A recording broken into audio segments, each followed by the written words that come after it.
mentioned experiencing joy is a skill, and I didn't realize that idea is very easily undermined by the fact that people are not meant to be happy 100% of the time. Hmm. Right? Yep. That's that's very obvious. And mistaking happiness and joy as the same things is actually as dangerous and detrimental as mistaking joy or as mistaking sadness and depression are the same thing. Because when you mistake the two, it'll cause you to diminish the joy you expect. It, it, it'll ultimately cause you to settle for situations or experiences that are less filled with joy than what they could be. So it's helped me a lot this week to spend time articulating what is the difference between joy and happiness. Joy is the experience of appreciating life, whereas happiness is more so a mood that's associated with positivity. Um, it doesn't make much sense to be sad and happy at the same time, but I do believe you can actually be very joyous and deeply sad at the same time. Some of my saddest moments I also like appreciate it as soon as they happen. And in this way, while it doesn't make sense to be happy 100% of the time, I do think it's possible to be joyous 100% of the time. And as I reflected on that this morning, I realized like, oh, what if what if heaven is not a place? What if heaven is the moment where you actually accomplish a perspective that allows you to be joyous at all times? Like what if that's heaven? Heaven is just always being joyous. That way hell becomes hell becomes a life without joy, a joyless life. You realize that, you realize like, oh snap, a lot of the people around me are actively in hell. Hmm. And as I pondered this more, it was like, what if hell as this fiery place where things burn? What if that's actually just a metaphor for like people who are living their lives like ants, just running, running, running, constantly burning energy. And in that something like generic middle Yeah, right. emotionally, right? This is what I That's think I just brought earlier before we started recording. If you're pissed, it means you really care. You really want something. And that's way better than being like flatline dead. Everything's fine, even when of course it's not. But I'm fine, like affect wise. I heaven. choose whatever. Heaven is a perspective that you can always be joyous. Hell is a joyless life, and in limbo is the people who don't Mm-hmm. understand that joy is what you should be prioritizing. Mm-hmm. Limbo is the person who's chasing joy, who thinks they're chasing joy, but are also but are actually just chasing happiness. These are the people who are chase money, chase money, chase money, only to realize like, oh shit, Mm. I don't have anything in my life that I really Mm-hmm. value. Mm-hmm. Limbo. Yeah, somehow that's been really striking how much it's striking me that people who seem to have everything could be way less happy than me. It happens that I've never wanted, um, I've never had more looping thoughts about my finances. I've generally been had the privilege of like, yeah, everything's fine. And then I bought this house and then poured a bunch of money in construction. And yeah, now I'm like, where's the where's the happy button? Where's the cuz I just keep getting in the worried space, like a scurrying mind worrying And space. now when you mistake joy and happiness as the same thing, it's nonsensical to think, oh, you could still be joyous while you're also panicking about, can I afford? Was I supposed to? Yeah. But even when you're panicking about where's the next money gonna come from, you can still appreciate the fact that you're even in the situation. Oh, I can appreciate. Okay, on purpose, I have to say, I have a roof.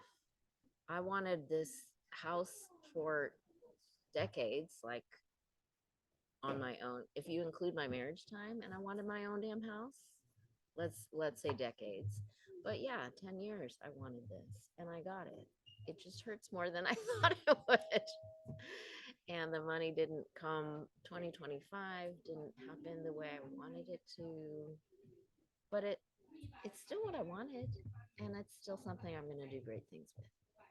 Do I wake up with that thought?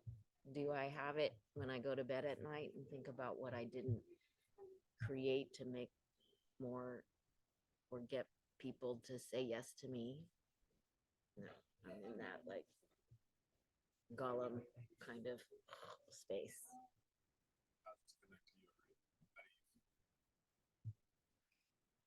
I mean, I'm at a part of life where I don't know that it very much even matters what I want, or it is even important, or I find it valuable or important at all to consider wondering or trying to come to a conclusion about it at all. Mm, And more so, I'd rather spend my time actively focusing on what I have mm, and trying to be present with what is already sitting on me, be that mm-hmm, my shoulders, be mm-hmm, that like emotionally, and begin to have more of a conversational relationship with that having, with that mm-hmm, now. Because it is very easy, I was just thinking about this last night, to share my goals and aspirations and ideals. Like it's very easy to imagine a perfect reality, or at least one in which I'm at that mm-hmm, heavenly point mm, all the time. And I've reached it and I've felt it. And my languaging for it is more like I grew up in Indian culture, it's always kind of about enlightenment and reaching mm-hmm, enlightenment. And I've always kind of wonder what that must feel like. And recently, over the last couple of years, I've felt it. I felt it in bits and pieces. And like, totally, I think in this kind of quantum reality where any state is possible at any moment, although the probabilities vary, in that case, enlightenment is possible in any moment, and heaven is possible in any moment. And mm-hmm, it is non-trivial to orient ourselves exactly towards it all the time. And I mm-hmm, think, in fact, like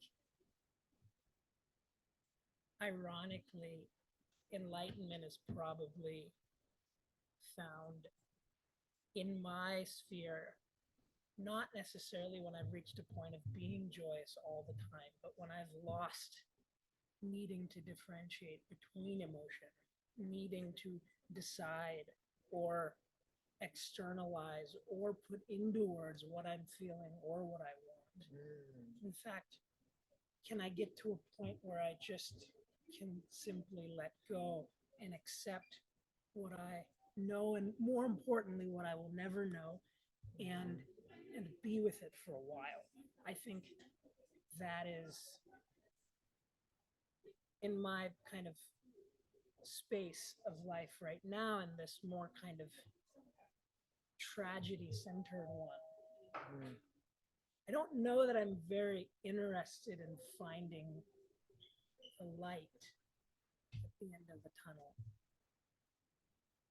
More so, or pretending that like, oh, there's like a bunch of light right now, and like let me go prance in it. Rather,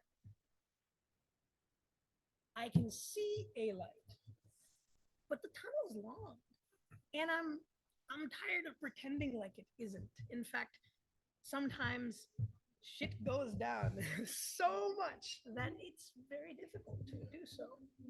So I'd much rather just look at the cave drawings around me or make some of my own and get comfortable with this.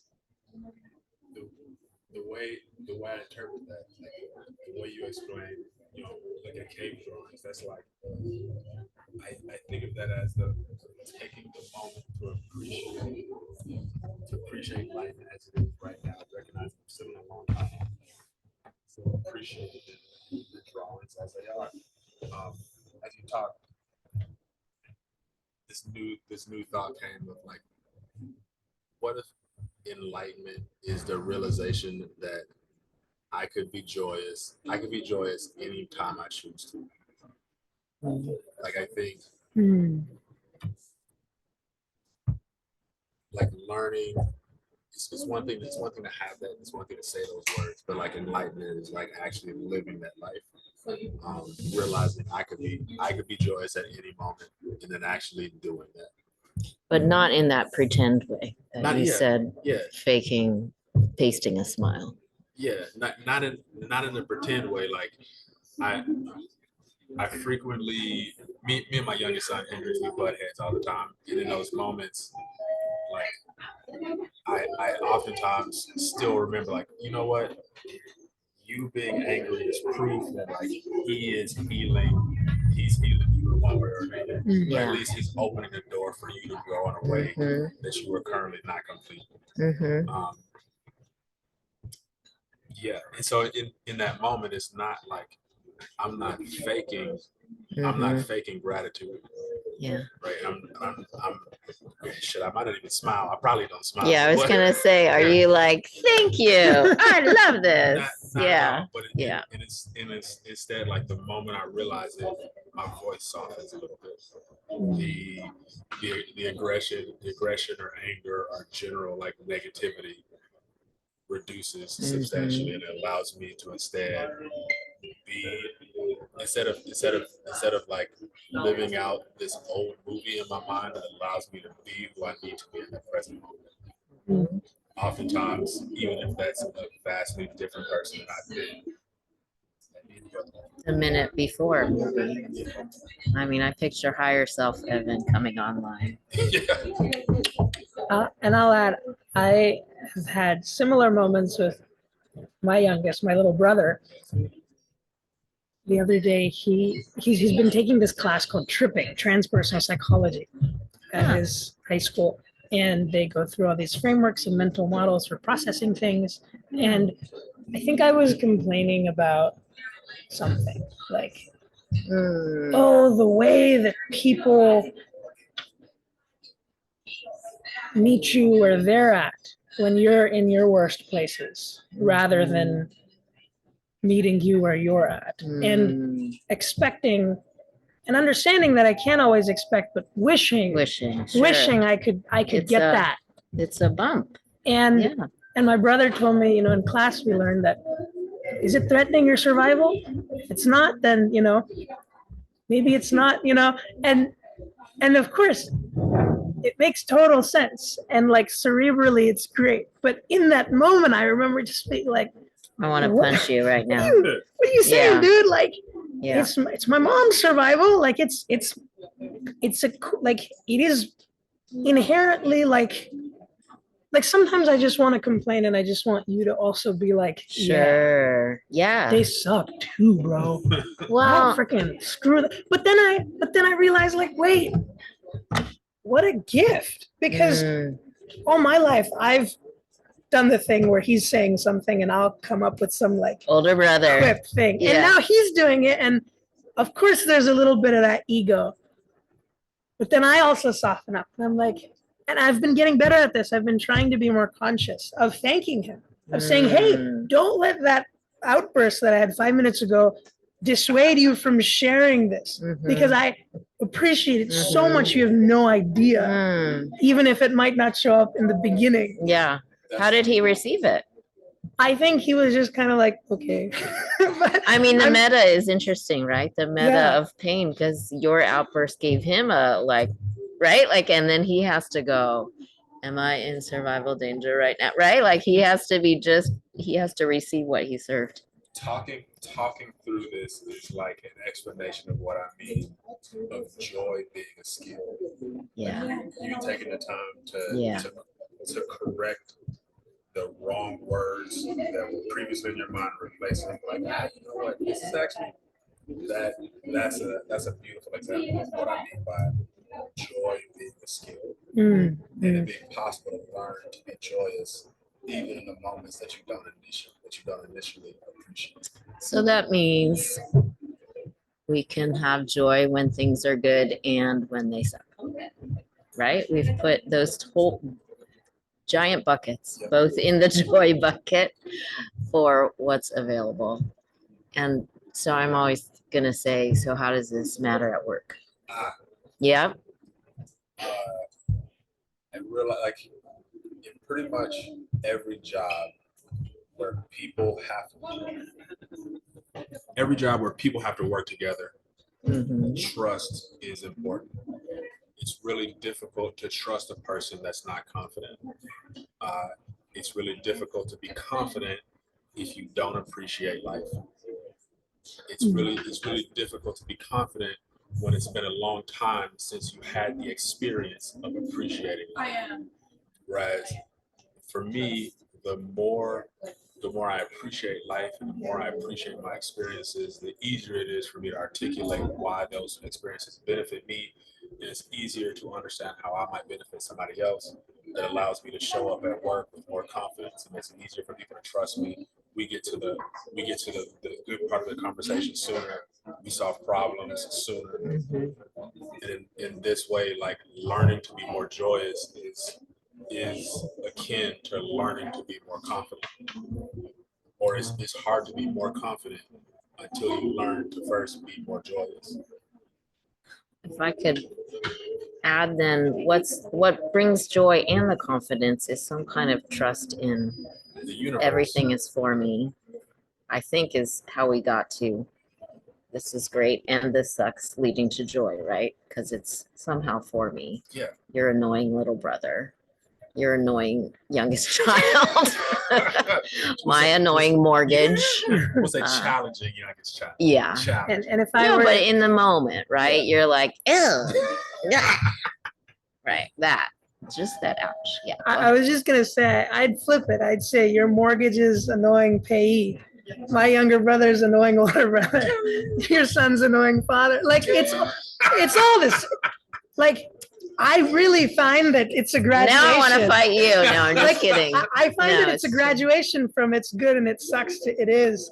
And like from I have confidence and I don't have confidence to, well, here I am. And like, I'm here. There doesn't, I don't even need to like quantify it anymore because of how like firmly planted I feel here. Mhm. And then there's trust and confidence become the same thing, I feel. Okay, but you're firmly planted is not how did I get in hell? Right? You have some kind of peace in your what is. Is that right? I mean, I guess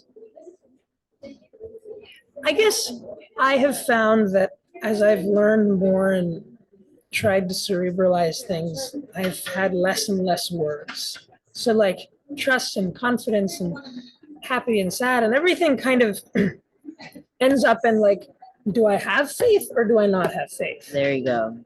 It doesn't matter what it is. Mhm.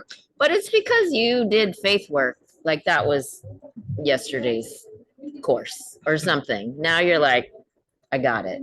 Fair. You fair, were building on that thing. I mean, so part of it, apparent or not, this whole project is in a way how we help others who are not already there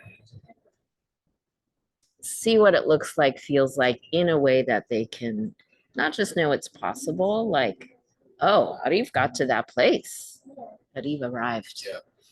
But also a little bit about the unpacking of, oh, Ariv is just special. I'm not that person, right? Like, which you are. But it turns out we're all special, Yeah. right? And Yeah. so we want some way to articulate the thing that is now already assumed Yeah. for you. Totally. Congratulations, Yeah. by the way. I had a new name. I thought of a new name for Tiny Miracles as I walked over. Yeah, what? Tiny Miracle is the original name I gave for coincidences. Yeah. And as I was thinking, what what role do tiny miracles play if the goal is to realize that you can be joyous at any moment? What are tiny miracles? Tiny miracles are like joy bombs. These moments where the moment you see it, they fill me with joy in a way that helps like overwhelm whatever else is going on. And it's just like every time I see a tiny miracle, I'll now think of it as, ooh, that was the universe just like bombing you with joy. Joy Just override, I yeah, think of like just a way of reminding you that you're not supposed to be happy all the time, but yes, you can be joyous even in these moments where you didn't expect it. Just like you didn't expect a tiny miracle, boom, proof that you're meant to be joyous right now. It's like something happens and you're like, ah, yeah, like you're still here. Yeah. The little magical thing that this life has, like that through line that connects all of us. It's still Yeah. doing its work. because we can feel pain and we can have higher self still override because you can feel what's in pain front of us. and you feel pain and pleasure. And pleasure. It reminds me back to what you said, something about you're in a story of tragedy. And I'm not sure what you meant by that or how you said it exactly, but pleasure reminded me of, is that even accessible? Because some of what we've said, I think, is a little bit like maybe placid. Bring back to joy, come out of the hole back to a joy, which is awesome. And then pleasure seems a little bit threatening. It's like, where's that coming to? You know, tiny miracles are also are also proof that you're supposed to have pleasure. You're supposed to experience pleasure. I'll be honest, sometimes in the crazy moments, especially times like these, the tragic times, it almost kind of feels sacrilegious to go for pleasure. Yes. In times like this. Well, like there's no virtue way. to just No, that's not sackcloth allowed. ashes. Yes. I have to remind myself, like, whoa. Then a joy bomb shows up and it's like, hey, whoa. Yeah. You actually are supposed to be joyous. Yeah. Well, joy is the fuel that keeps us in loving space so we can not add shit to the shit. And whatever that means. I guess that's, I don't know. I mean, I think if we're going to talk tragic world, I mean, there's life at work and there's life at life. There's a connection between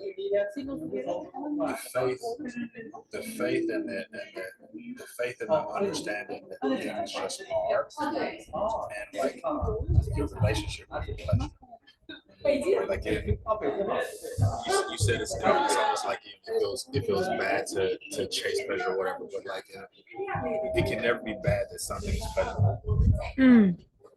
Right? If everything just is, then you labeling pleasure as a bad thing that violates the faith that you talked about previously. And I mean, with that said, like I am imperfect, a walking contradiction all the time, like all of us. No, but that's why we're still in the ouch. Exactly. Right? Yeah. Exactly. And that's actually one of the big things that I'm still working on in my life is I feel as though I was raised to believe, and then I adopted the belief that any type of pleasure ought to be worked for. And if I am just getting pleasure from something, have I earned it? And that almost being the difference between actually embodying and accepting the pleasure versus feeling undeserving of it. Well, how do you even get pleasure when you're questioning it at the very moment it's trying to joy bomb you, right? Like you're like, no,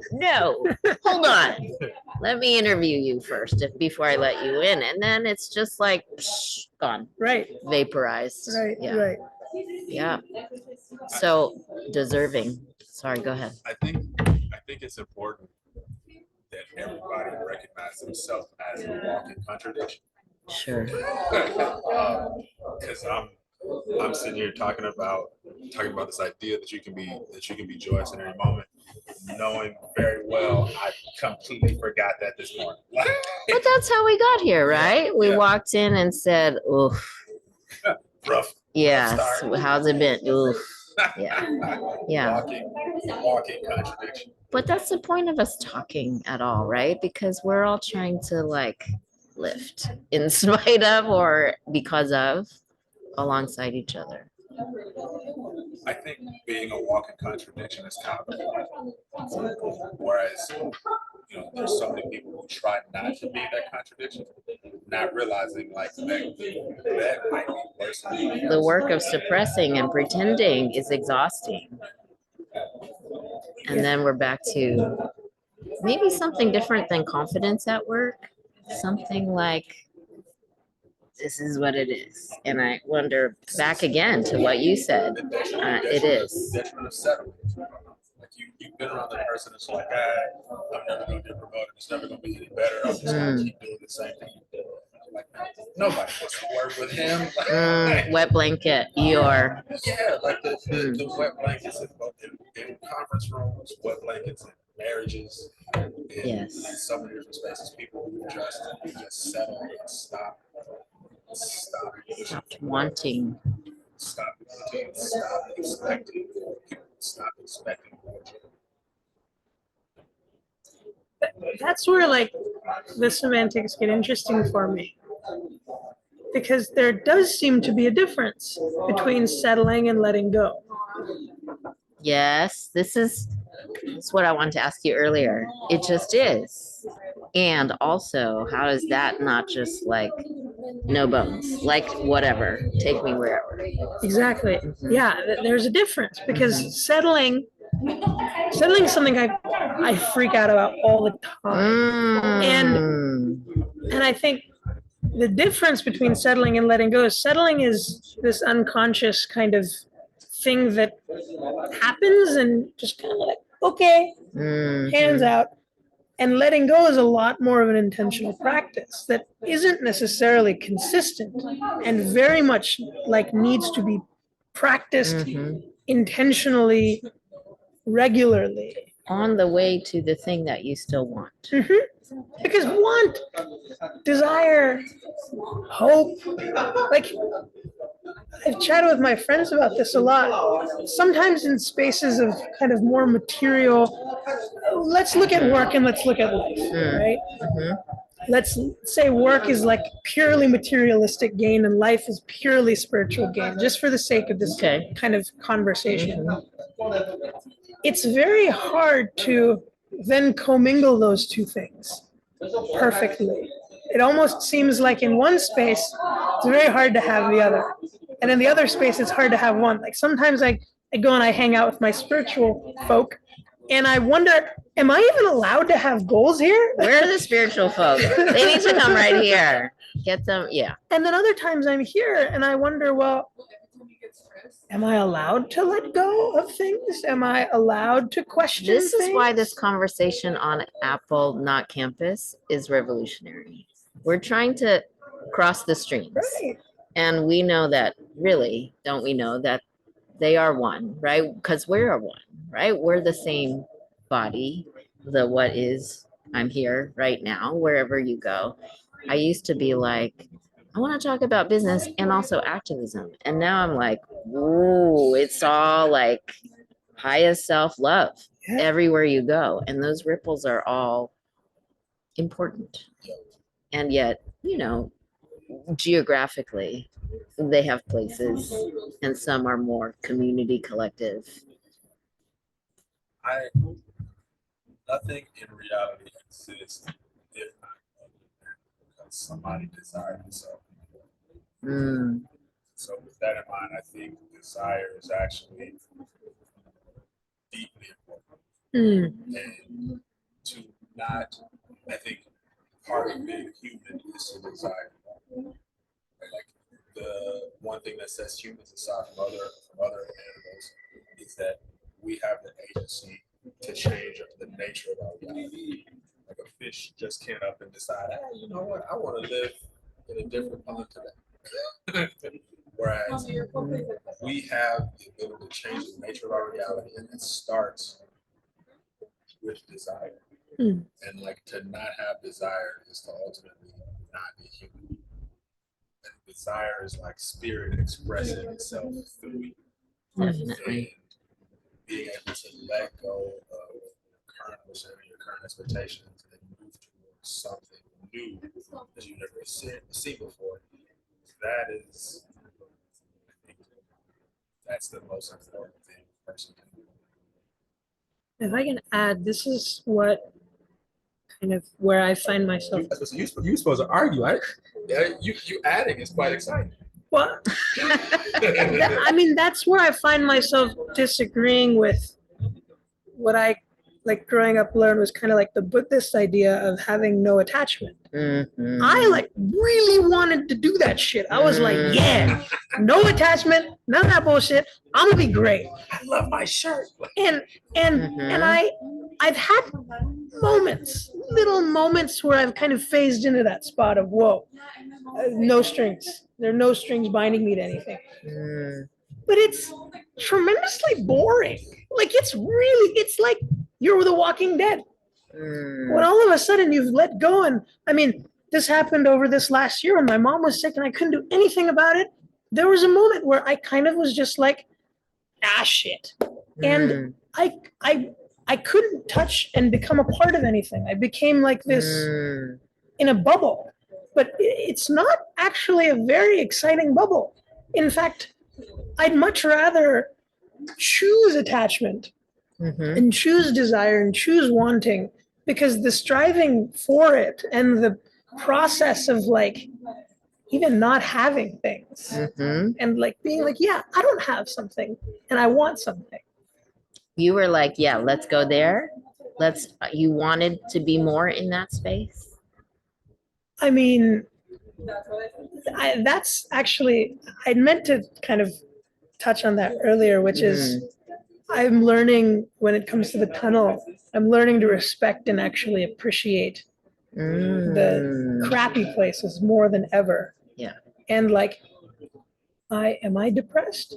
Okay, let's see what this is. Let's work with it. Okay. Right? That's this. Yeah. Got it. And that's not how it always is, but No, but sometimes it's your vision for sometimes. how you'd like to move through the world. I think when I think about no attachments, it's more so not being attached to my expectations is what I strive for.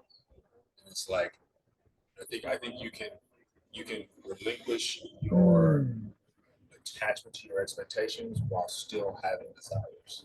Right? I have a desire, it didn't happen. Right?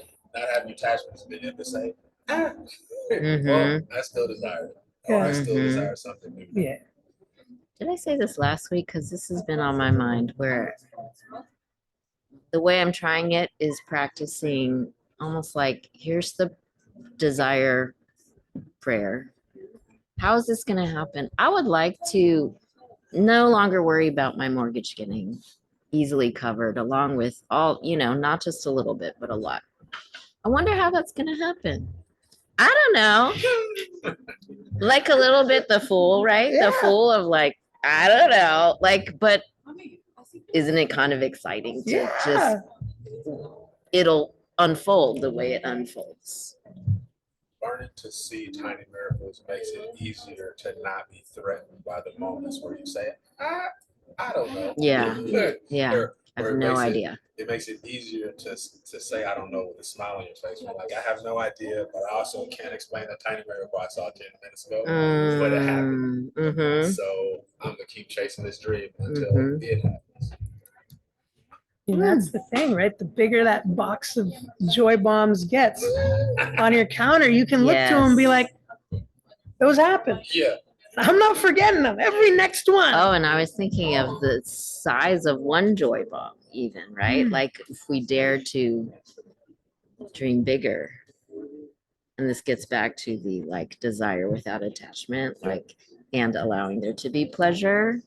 That's the part. I'm like, when they're small, I'm like, oh, that was great. But big? Oof, You know, those are big moments happen, and it just opens the door for you to believe in more, for you to ask for more, for you to expect more, right. for you to realize like, oh snap, I actually was supposed to be this joyous yesterday. Oh shit.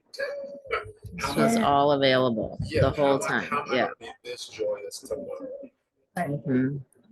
And how did I forget that I could feel this way? Mm-hmm. It's like stepping back into this beautiful place and forgetting it was right there. One of my favorite quotes ever is from the White Tiger. And it's, you were looking for the key for years, but the door was already open. Classic. That's the benefit of talking about time. Yeah. We can remember they are right there. One miracle is, do you need to be at a 1 o'clock right now? Because I realized that I was fully blocking you. Oh, I have no idea. I mean, here You we wanna can find check out. right We now? can find out. I didn't. Because, yeah, I would have been Evan's happy to watching just this. sit and.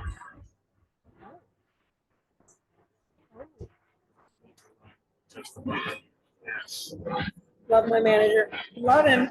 We're good. Nice. Nice. All right, good. Oh, got it. All right. I feel good about this conversation. I feel like a lot of people need to hear actually everything that was said today. So I feel like I need to hear it again. So This is the thing. It's break glass in emergency, right? Like take this pill whenever we need it to as right before you left out. Like, oh, how did I forget? This is available. yeah, huge thanks to you for texting me this morning and asking if this was happening. Like that in my mind was a tiny miracle. Yeah. Because I was still I was still very grumpy about how my morning went, and I was just like, I just want to go talk to May. Yes. Yeah, yeah. This probably is not a good idea to invite anybody else today. Like I just want to go be grumpy. And then he texted me, all he said was like tiny miracles today question mark, and I was just like, bro, this is one right here. You degrumped instantly. degrowth. I did. Yeah. Joy bomb override. Yeah. All right. Make more joy. Make more joy. Thank you. Yeah, that was a good conversation. 39 minutes. Yeah, good. This got 37. We got 1% battery left on my iPad.